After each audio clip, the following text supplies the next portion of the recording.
तो बार बार ये कहा जाता है कि अब वो मुस्लिम बाहुल्य इलाके हैं जो कभी हिंदू बाहुल्य हुआ करते थे। पूरा जो अनुपात है, डेमोग्राफी जो कहते हैं, वो पूरी तरह से बदल गई। चलिए जानकारी आपके सामने रख रहे हैं इसी से जुड़ी 1947 की डेमोग्राफी। आप देखिए, आप रेशियो देखिएगा, हिंदू 45% हुआ करते थे, मुस्लिम 55% हुआ करते थे।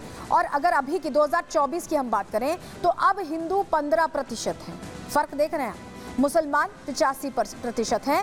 और ये शायद बैलेंस्ड हो सकता था, ये शायद सेटल्ड हो सकता था अगर यहाँ से पलायन के लिए हिंदुओं को मजबूर नहीं किया जाता, लेकिन पलायन के लिए मजबूर किया गया। ऐसे में आबादी कम होते होते 15% तक आ गई है। ऐसे में मानवाधिकार आयोग भी इस मामले का संज्ञान ले सकता है। सुनिए उनके अध्यक्ष क्या कह रहे हैं।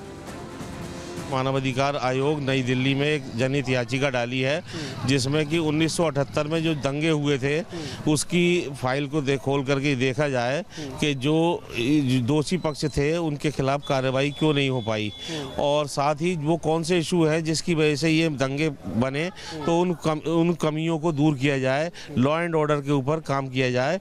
और जो बुनियादी आवश्यकताएं हैं लोगों की यहाँ पे, बिजली, पानी, सड़क, रोजगार और शिक्षा एवं ट्रांसपोर्टेशन, उन सबको दूर किया जाए। लगता है कि प्रशासन ने उस समय फैक्ट्स को छुपाने की कोशिश की और अब जब फाइल खुलेंगी तो वो सच सामने आएगा। जी, यही हमारा इशू है कि ये सारा फैक्ट सामने आना चाहिए, क्योंकि शासन के जो आंकड़े दर्ज हैं, और कल योगी जी का भी बयान आया है कि जिसमें 184 लोग मारे गए थे सन 78 में। कुल मिलाकर के जो अब तक के दंगे हुए वो लगभग 17 हुए हैं, जिसमें 207 लोगों की मौत दिखाई गई है। और जो सरकारें थी वो एक वर्ग विशेष को सपोर्ट करती थी पिछली बार, और अब जो सरकार आई है उनके जो बयान देखे जा रहे हैं, जैसा कि उन्होंने ह्यूमन वैल्यूज़ के ध्यान दिया है, हमें ये उम्मीद जगी है कि ये सरकार ह्यूमन वैल्यूज़ को ध्यान में रख करके सुरक्षा और व्यवस्था के लिए काम करेगी। तो ये तो संभल की आपने तस्वीरें देखी, दो मंदिर कैसे मिले, कैसे ताला तोड़ा गया और अंदर भगवान दिखाई दिए, विराजमान दिखाई दिए। अब जरा वाराणसी लिए चलते हैं, उत्तर प्रदेश का एक और जगह जहां पर काशी विश्वनाथ बाबा भी हैं और मंदिरों की नगरी काशी को कहा जाता है। ये एक और मंदिर है और इसको खोलने की अब मांग की जा रही है, क्योंकि सबसे बड़ी बात यह है कि यहाँ पर ये मंदिर काफी लंबे समय से बंद है। चलिए वाराणसी के इस मंदिर के बारे में भी जरा आपको थोड़ा बता देते हैं, जानकारी आपको देते हैं। आपके सामने जानकारी रख रहे हैं, वाराणसी में एक और मंदिर मिला है और करीब 40 साल से बताया जा रहा है, 40 साल से ये मंदिर बंद पड़ा हुआ था।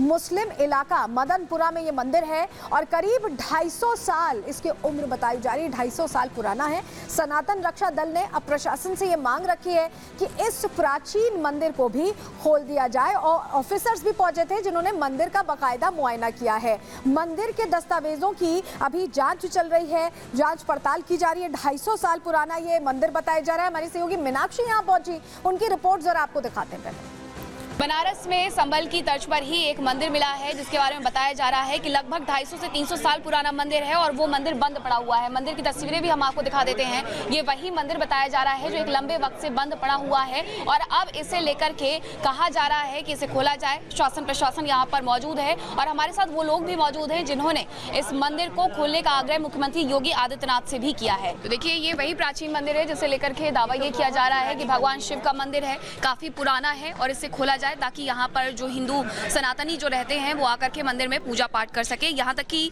जो लोग हैं उनका ये भी कहना है कि अगर मंदिर के अंदर शिव मूर्ति या शिवलिंग खंडित हो गई है तो उसे पुनर्स्थापित किया जाएगा, मंदिर का जीर्णोद्धार करवाया जाएगा। शासन प्रशासन ने भरोसा दिलवाया है कि लगभग 1 हफ्ते के भीतर इस मंदिर को खोल दिया जाएगा। अब मांग के बाद देखिए, मंदिर को खोलने की मांग के बाद अधिकारी भी एक्टिव हो गए। प्रशासन के बड़े अधिकारियों का क्या कहना है, उनको भी सुनिए। ये जो मंदिर है यहाँ पे बताते हैं कई साल से बंद है, और जो इनकी पुरानी अभिलेखों में बात बताई जा रही है कि मंदिर है इसमें, तो उसका भी नियमित रूप से जांच पड़ताल की जाएगी। जो अभिलेख हैं वो खंगाले जाएंगे और उसी के बाद आगे कार्रवाई की जाएगी। इस पूरे मुद्दे को क्या कोर्ट में भी लेकर के जाना पड़ेगा या फिर शासन प्रशासन मुहिम चला करके खोल देगा? अभी तक इस पे किसी भी व्यक्ति ने या किसी भी संगठन ने कोई क्लेम नहीं किया मंदिर पे, और इसमें अगर यदि कोई नहीं आता है सामने तो उसमें शासन द्वारा उच्च स्तरीय एक निर्णय लेकर के आगे की कार्रवाई की जाएगी। इस विषय में ये जो है पुलिस ने जो भी कार्रवाई की है वो उनके द्वारा कार्रवाई होनी है। इस विषय में मैं कोई टिप्पणी नहीं कर सकता। पहले किसकी प्रॉपर्टी थी, किसको बेचा गया नगर द्वारा? नहीं, इस पे अभी हमारे पास अगर हमसे कोई सूचना मांगी जाएगी तो उपलब्ध कराई जाएगी। जो भी संबंधित विभाग इसमें कार्रवाई कर रहा है वो जो कोई सूचना नगर निगम से संबंधित मांगेंगे तो वो नगर निगम से ही जुड़ा बना हुआ बताया जा रहा है। अगर इस तरह की कोई क्वेरी हमारे पास आएगी तो उसका जवाब दिया जाएगा। अभी इस पर कोई टिप्पणी करना उचित नहीं है। जैसे संभल में जब मंदिर मिले तो कुएं भी मिले, वाराणसी में भी प्राचीन कूप उस मंदिर के साथ मिला। जरा तस्वीर दीजिएगा, ये देखिए मंदिर का ये प्राचीन कुआं मिला है और इसको लेकर भी कहा जा रहा है कि ये सालों से बंद है, ऐसे में जीर्णोद्धार की यहाँ मांग की जा रही है।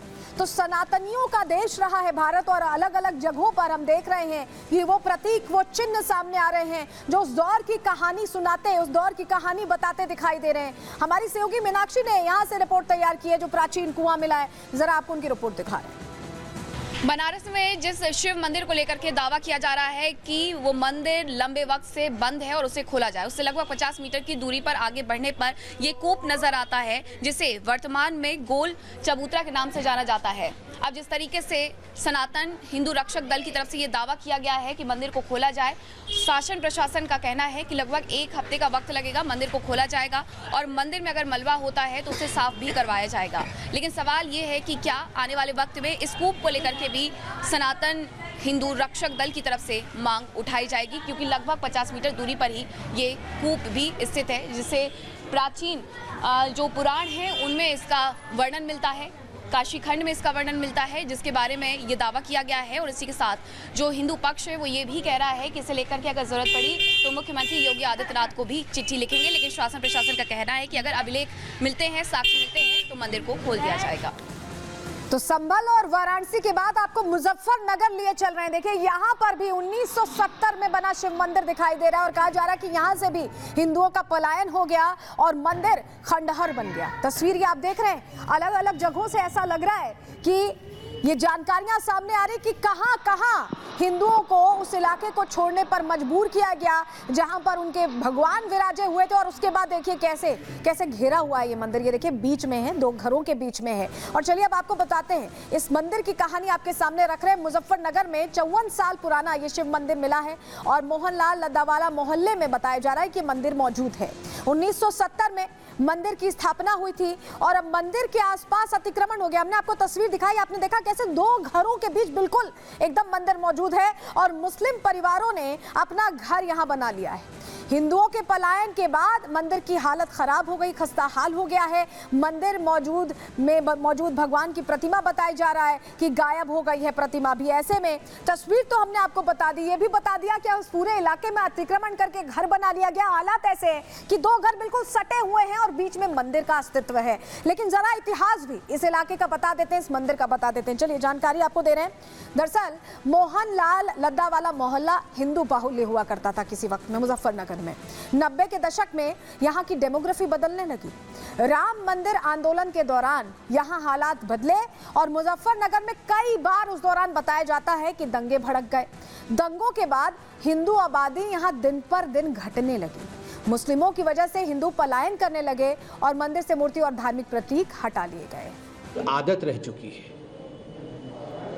मुझे बड़ा आश्चर्य हो रहा है कि कांग्रेस पार्टी डे 1 से ही एक भ्रम का वातावरण पूरे हिंदुस्तान में बनाने की कोशिश कर रही है और इसके पीछे एक ही कारण है और वह कारण है कांग्रेस पार्टी ने संविधान पे चर्चा मांगा था।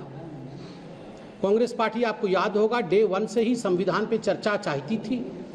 लोकतांत्रिक तरीके से संविधान पे चर्चा हुआ और 4 दिन, 2 दिन लोकसभा और 2 दिन राज्यसभा में संविधान पे चर्चा होने के पश्चात आज आलम यह है कि कांग्रेस पार्टी की जो हकीकत है, they have all tumbled out of the cupboard.